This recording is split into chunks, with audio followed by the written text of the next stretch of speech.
So good evening. Cognitive load theory is this week's discussion. The education psychologist John Sweller is given credit for this particular theory, which emerged in the 1980s as a major theory providing a framework for investigations into cognitive processes and instructional design. It theorizes that the amount of information that can be held in our working memory at a given time is limited, and it varies based upon individuals. Information that persists beyond working memory is stored in long-term memory, which is good.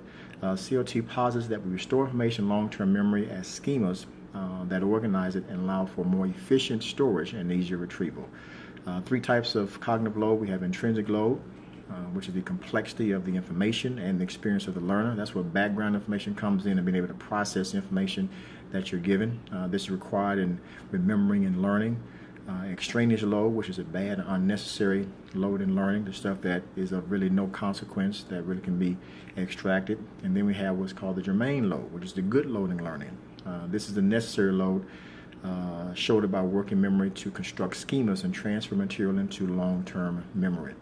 My background is in the GED world, and in the GED world of instruction, cognitive load theory directly supports our requirement for an explicit model of teaching.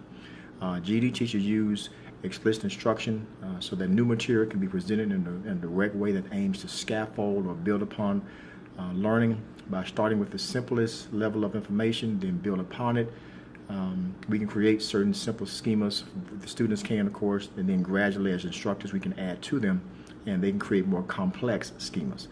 Personally, I try to use their background knowledge, what they already have, and try to attach other things to that so they can understand how their background knowledge is used to build upon the other things that they're trying to learn, so that that can also be incorporated into their particular long-term memory.